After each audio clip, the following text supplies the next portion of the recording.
ワンピースは実在する。俺はモンキー D ルフィ。お前らを超えて海賊王になる男だ。人の夢は終わらねえ。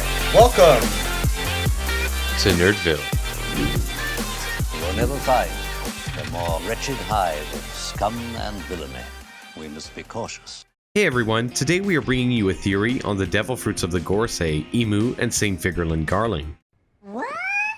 You heard us. We tackled this topic before in the chapter review, but we had a few technical issues. We are now bringing you a full theory video on the concept. The ending of chapter 1109 is what inspired us to make this idea into more of a theory. Since next week, we'll probably get a name reveal of the GOROSEI's devil fruit.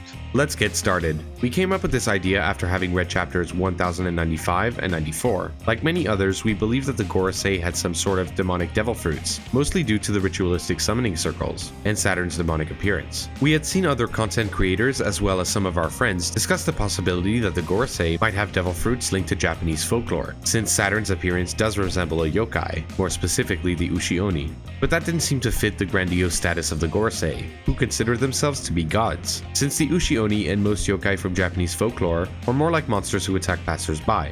The seven princes of hell, however, are the highest authority among devils, and in some iterations they are depicted as actual gods. Most versions of them, however, describe them as fallen angels who once served God, and after the war in heaven and being banished, they decided to build a ruling body on the world they arrived on. Very interesting. But why the seven princes? The GOROSEI and IMU are six. Well, as we stated in our intro, Garling would be the seventh member. We came to this conclusion after reading chapter 1095, and seeing in the Kuma backstory that Garling was young 38 years ago, as opposed to the GOROSEI. If you didn't know, for a while now, ever since we saw that the GOROSEI hadn't aged a day in the Ohara backstory, as opposed to the present day, there have been many theories about the GOROSEI and IMU being immortal. This has also been soft confirmed by Oda, since in chapter 1086, Ivankov says that IMU is the ruler's first name, since it was revealed that their surname was Nerona, and that someone named IMU was alive 800 years ago. Boring. So what does this have to do with Garling? Well, the God Knights have been hyped up by the leaders of the revolutionaries and the Marines as a very powerful force in the One Piece world. This is further reinforced by the fact that St. Figurlin Garling is more than likely the father of the person who is the strongest character in the series right now, Shanks, and must be very powerful himself. We saw how prideful Garling was of his strength and status at God Valley. Plus, we really see the disdain for those who betrayed the Celestial Dragons when he executed Mio's guard. We thought that having a member of the Seven whose strength is based on merit is quite interesting. As we said, Garling does seem to age as opposed to the other six.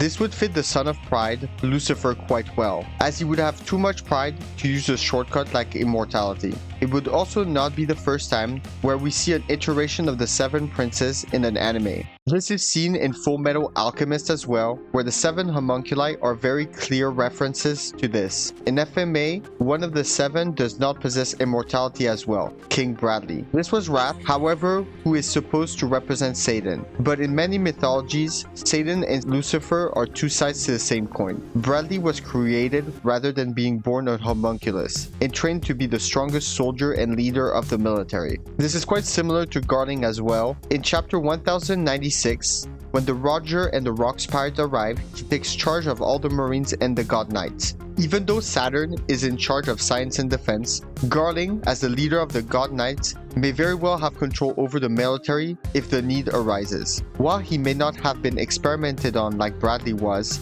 perhaps the tradition in the Figurlin family is to offer up the strongest among them to be possessed by Lucifer. This would make sense since the Celestial Dragons are based on the royal court of Louis XIV, the King of France in 1638, who was named the Sun King as well as the Immortal King. Yeah, we're not joking, huh? We're both French, so we learned this growing up. The fact that he is called the Sun and Immortal King is not the only reason we believe that Marie-Joie is supposed to represent aristocracy. The name of the capital is French after all, but also Pangea Castle is a direct reference to the castle of Chambord in Centre-Val de Loire, which is commonly regarded as the most beautiful castle in France. The reason we are mentioning this is that throughout European history, there have been accounts of aristocrats dabbling in occult practices or being influenced by demonic forces. What do you mean by that? These stories often reflect social anxieties about power, corruption, and the moral decay of the ruling class. This was the case in France during l'affaire des Poisons. We won't go into the specificities of what happened during this historic event, but basically it involved members of Louis XIV's court involved in ritualistic sacrifice. So it is very common in fiction to see members of European high society make pacts with demons, like in Castlevania, Black Clover, and Blue Exorcist, to name a few anime at least. Also, as we have stated many times on this channel, Oda is a history and mythology nut, so him using this as an example would not be surprising. What does that have to do with anything? No. He's got a point. In One Piece, there are quite a few religious symbols as well. We have seen Oda reference God and Satan before in One Piece, like with Kuma sending Brook to the members of the Long-Arm tribe who worship Satan. And in this scene of Brook being summoned, we see a similar summoning circle, like we did in chapter 1094. As for the references to God, we see that through the character of Kuma, who we have seen hold a Bible many times throughout the story. And he is a pastor, who we see work on a Sunday, and through his religious practices, where he's absorbing all the people's pain that can be tied to the act of self-flagellation practiced by clergymen. This is the act of inflicting pain upon oneself to share in the crisis pain. In that case, what clergymen are trying to achieve is sharing the burden of taking on the sins of humanity, like Christ did. You could say that Kuma does a similar thing, by taking all their sins here represented as aches and pains. And throughout Kuma's backstory, you could even say that Oda was trying to portray him as a saint, but even more specifically a martyr. Kuma could be a representation of Christ, and this could be linked directly to the sins. Since we have said before, the Christ is supposed to take on humanity's sins. This emphasis on the Christian religion would be a compelling reason for the antagonist to be Satan. This depiction of Kuma is in direct opposition to how he portrays Saturn, who toys with the lives of humans for his experiments. The fact that Saturn has this taste for doing experiments on humans, like he did on Genie and Bonnie, is also very descriptive of how demons are portrayed in demonology, experimenting and exploiting humans. We also saw more example of this in how Saturn's powers work. Since it seems like one of the most powerful features of his fruit seems to be almost infinite regeneration, this also is something that is portrayed a lot in fiction. In various mythologies and religious traditions, demons are often depicted as powerful supernatural beings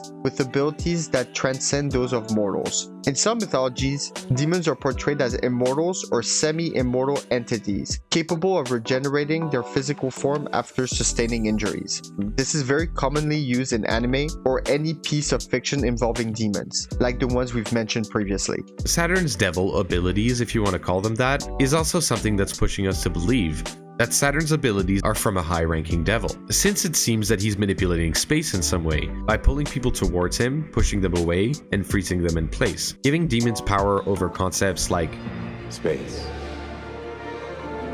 reality. Is also very common in fiction and mythology, especially for high-ranking demons like the Seven Princes of Hell. A group of 7 powerful people representing these sins is something we have also seen previously in the story, with the Shichibukai, the 7 warlords. We could see Mihawk as sloth, Crocodile as greed, Hancock as lust, Jinbei as pride probably, Don Flamingo as envy, Moria as gluttony, and Kuma the Tyrant as wrath. This is also evident through Vegapunk and his 6 satellites, who also represent these sins. So what sin do the Gorosei, Imu, and Garling represent? Garling is Lucifer, the demon prince of pride. Pride seems to fit Garling quite well, and the idea of it being a power that has to be inherited by a member of the Figureland family could explain why Shanks was so highly regarded by the Gorosei, because he could be a potential replacement for Garling when he dies. This could also be a reason why they were hesitant to kill Uta in Film Red, since they heard that she might be part of the Figureland line herself. In our opinion, the God's Knights seem to be a sort of Queen's or King's Guard, to quote Game of Thrones, where they are here to protect the Gorosei, and maybe the Figureland family head is the one who protects Imu. And also, as a very prideful individual, he will only release his true powers against a worthy opponent. Or, since Lucifer is the most powerful prince, he must only unleash his powers as a last resort, maybe explaining why he and the Figurelands are so strong, because of their lineage and the fact that they need to train a lot to be strong without using their true power. This could also be another reason why he is an immortal, and why the power must be hereditary. After all, he wouldn't be able to use his powers to prolong his life. As for Imu, he or she would definitely represent Satan, the demon king of wrath. This is fair to say that they would represent the king of hell. This would match with the personality depicted so far. With every instance of us seeing them, they always end up in a rage, like when Cobra mentioned Lily's name.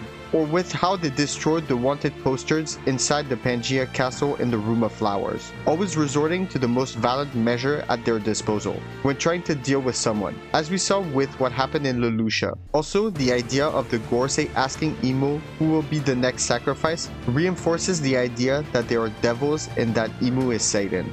So now we'll take a look at the other GOROSEI members' potential fruits and what they could represent. We believe that the branches of the government that they are in charge of could give us an insight into what sin they portray. Saturn represents Asmodeus, the demon prince of lust. As the head of science and defense, lust is a good fit, since Vegapunk expresses that science is driven by desire, but also it seems that Saturn plays on what people lust for, to control and gain an advantage. The proof of this is in Kuma's backstory, with Garcia admitting to being the cause of Kuma's suffering, since he was the one behind Ginny becoming ill, thus causing Kuma's entire misfortune. If you aren't convinced yet, Asmodeus is a chimera, just like an Oshioni, who can also shapeshift. Saturn does this, where he has a more demonic looking form as well. For Saint Shepherd Jupiter, who is the godhead of agriculture, it seems pretty clear he represents Beelzebub, the demon lord presiding over the sin of gluttony. Since the celestial dragons are among the few people on the planet who have limitless food reserves, which are not distributed properly. Also, Beelzebub is usually represented as a giant fly. Jupiter is an imposing figure, and a fly being in charge of agriculture would be ironic since flies are associated with decay. Similarly, for Saint Ethan Baron V. Nushijuro, who is the godhead of finance, he represents Mammon, the demon lord presiding over the sin of greed. For similar reasons to Jupiter, the world government hoards most of the wealth in the One Piece world, with very little regard for the prosperity of other world nations. Another element that reinforces this are the myths that describe him. One of Mammon's powers is that he can create crystal shards that he can make into swords, and the only GOROSEI member that seems to be a swordsman is Nushijuro. Saint Topman Warcury seems to be the embodiment of Leviathan, who presides over the sin of envy. Since his role in the government is justice, he created a system in which people indulging this sin would more likely end up incarcerated or executed. Also, in the description of the demon lord Leviathan, it says that he is a brilliant strategist, which seems to fit his personality quite well. Another feature that makes Leviathan a logical choice is that Leviathan is described as a short man in human form, and Saint Topman is the only short member of the GOROSEI.